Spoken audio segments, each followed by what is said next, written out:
I'm Katie Lusso. Thanks for tuning in to WUSA 9 Plus. A dramatic act of courage on the Beltway last Wednesday has a Northern Virginia woman counting her blessings.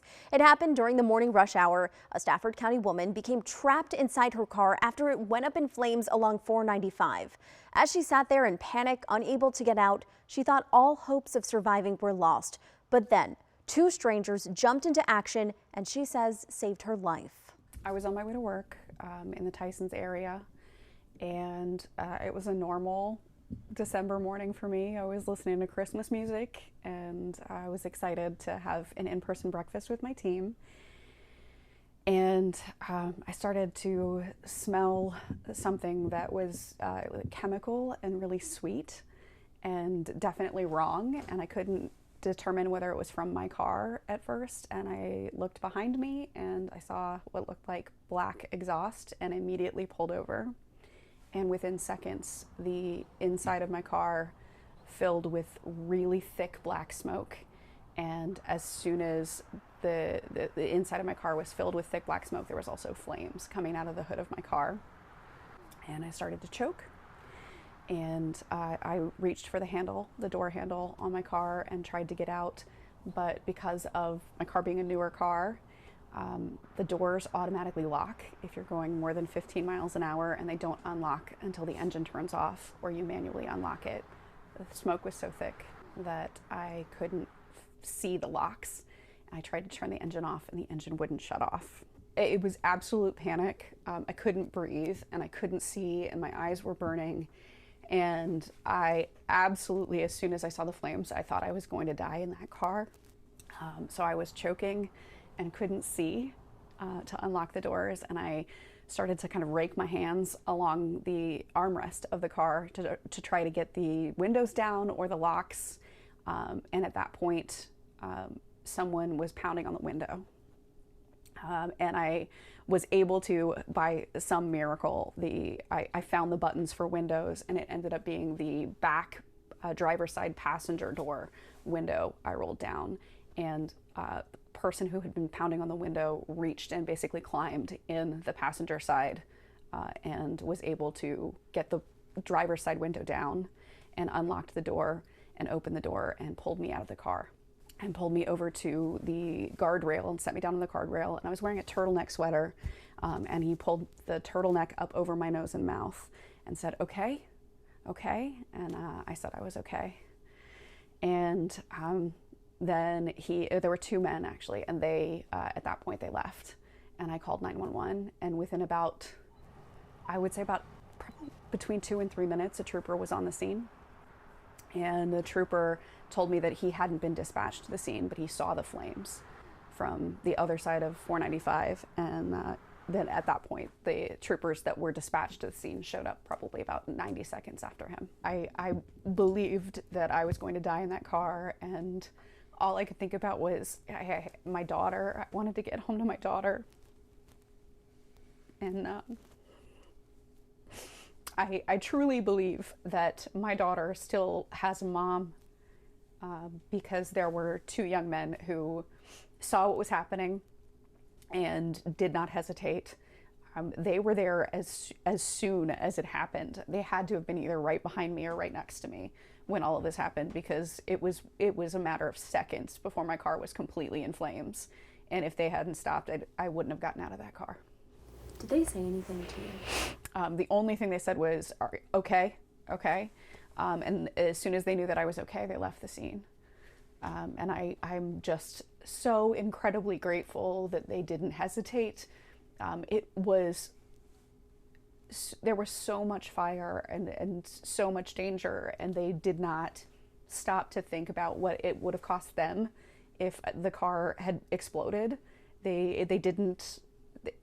They were not concerned for their own safety. They were concerned about this person that was in that car, and I can't even articulate how grateful I am that they stopped and helped me get out of that situation, because my daughter still has a mom, my husband still has a wife, my family, my parents still have me, because they didn't think about their own safety, they thought about mine. I know you've been trying since that moment to connect with these two men. If they're watching this right now, what do you want them to know? just how incredibly amazing it is that they cared enough about a stranger to risk their own safety, that they didn't hesitate, that they didn't even pause to think about what it could cost them. That, you know, this is such the world is such a scary place so much of the time, and the fact that these two men cared enough to do this for me has been such a testimony of faith for me. And I have never experienced gratitude like I'm experiencing. Were you surprised that someone would stop? Yes. I think that's probably the biggest thing for me right now, is that I have found myself, especially in the last, several years, I found myself a little bit quicker to temper, a little bit quicker to anger, and this has been such a revelation for me to the kindness and self-sacrifice that these two men showed for me has just been such a truly just life-changing experience, and it has made a dramatic impact on my outlook in terms of what I want to do for moving forward. And I think it's miraculous. What do you think we could all learn from the actions of these two men? I think that there are heroes everywhere. These were young men. I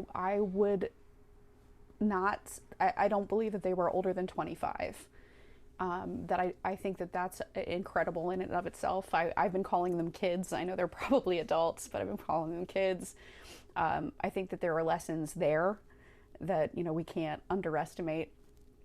So often we say things about like these young people, and I think that there's some truly powerful lessons in the fact that these were young men who were probably on their way to work, and they didn't care if they were late, and they didn't care if they were in danger, and they didn't care if they knew me or not, and they risked everything to save somebody's life. And I think that there's just so many lessons in the fact that they put someone else's safety above themselves. That's the thing that has really stuck with me, is that it was 4:95 at rush hour, and this is the only car that stopped. And I can't blame anybody that didn't, but it was, no one on that road was going faster than 15 miles per hour, and only one car stopped. And I'm so grateful that it was 4:95, because if I'd been on another road and my car caught fire, there might not have been anyone to help me. But I think there's a really valuable lesson there, that like being the kind of person who does stop is the reason that my daughter has a mom. It's such a silly thing for me to not have realized, to greet each day with gratitude before, but my goodness, I've never been so grateful for anything in my whole life, and I feel so selfish that I didn't recognize how incredible a thing it is to just be alive.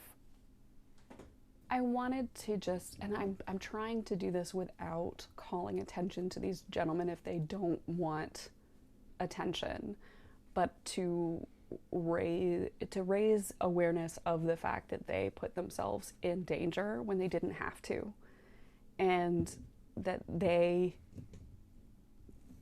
are going unrecognized, and I'm alive because of their willingness to sacrifice their own safety. Do you want to speak to them? I don't need to. It sounds like you want them to be comfortable. Yeah. And you just want them to know. Yeah. I just want them to know that I am overwhelmed that someone would put themselves in that position. Like I would never want to put them in danger because they chose to be heroic. Because I feel like that's the opposite of what should happen. But their heroism saved my life. Now, Facemeyer was not hurt and is so grateful to be alive thanks to two people who did not hesitate to stop and help. She says their quick thinking and bravery made all the difference, turning a terrifying moment on the Beltway into a reminder of how strangers can become heroes.